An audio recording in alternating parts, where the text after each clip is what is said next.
So the Republicans are looking for a new Speaker of the House, and Paul Ryan agreed to throw his hat into the ring. For a while, he was saying, I'm not going to do it, but then there are some people who are establishment Republicans and the Tea Party Republicans who are now calling themselves the Freedom Caucus, which is hilarious because they don't believe in freedom. But people from both camps, both wings of the Republican Party, said, yeah, I guess we can go for this guy. We can go for Paul Ryan. I guess he's the only one that has some level of crossover appeal. So today we get the news that he's making a ridiculous pick to lead his staff. So the International Business Times reports on this, quote, as he builds support for his bid for Speaker of the House, Paul Ryan has announced that he will name as his top aide a longtime corporate lobbyist whose past clients have significant business before Congress right now. They say if he wins the Speaker's job, Ryan will name as his chief of staff registered lobbyist David Hoppe. Federal records show that since 2010, Hoppe has lobbied for major financial industry interests such as insurance giant MetLife, the National Venture Capital Association, and Zurich Financial Services. He has also lobbied for investment firm BlackRock, which could be affected by efforts to change federal financial regulations and which could benefit from a recent proposal to shift military pension money into a federal savings plan, managed in part by the Wall Street giant. And Hoppe has lobbied for Cayman Finance, whose business, quote, promoting the development of the Cayman Islands financial services industry could be affected by legislation to crack down on offshore tax havens.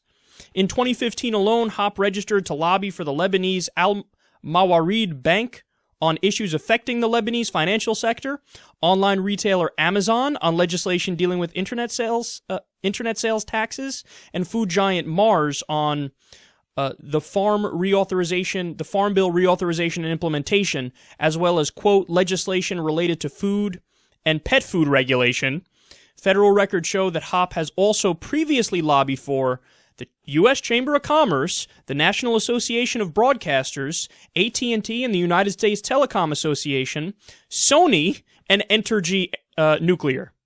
So what that means is the guy that Paul Ryan picked to be in control of everything that he does, his head staffer, his main guy, his right-hand man, that guy is up the ass of industry. He is industry. He is the establishment. He represents all the elite multinational corporations. I gave you the list here. The list is fucking endless.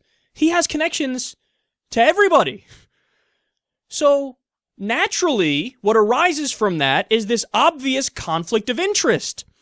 Paul Ryan is going to have this guy working with him, and of course Paul Ryan takes money from all these different multinational corporations also. And what's he going to do? Is he going to represent the American people?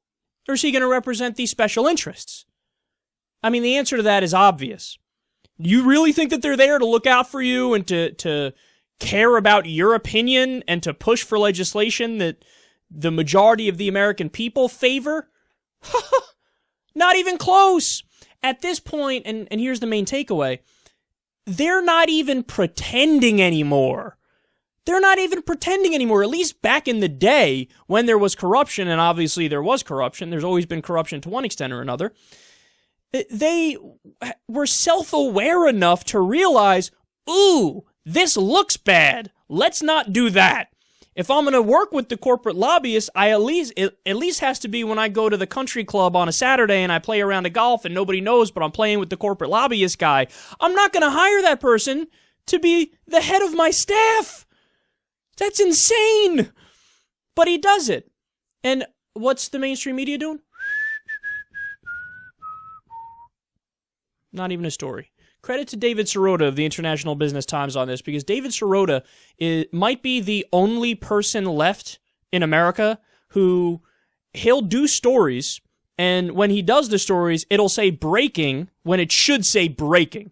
Like he put breaking news, corporate lobbyist to, head Paul Ryan staff or something like that.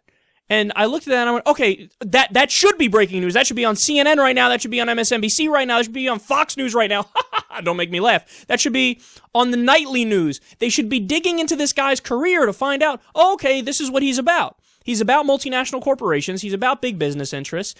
And to the real conservatives out there, you know what this is, right? This guy is a corporate socialist. He's a corporatist, another way to describe it.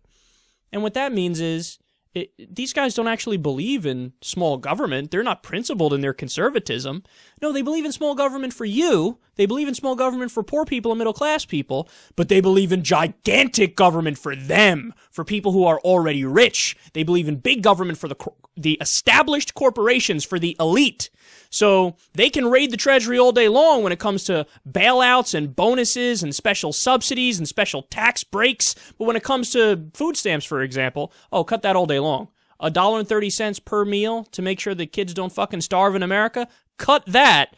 But make sure you do the farm subsidies in the same bill that go to the gigantic farms that don't even need the subsidies, but they get the subsidies because they've lobbied the politicians. The system is an oligarchy through and through. They're not even hiding it anymore. They're not even pretending anymore. They are simply not working for you, and this is the clearest example of it. You would think that, again, if they wanted to even pretend to care about the people, you hire somebody who's, been a lobbyist on behalf of the people for any of a number of important issues.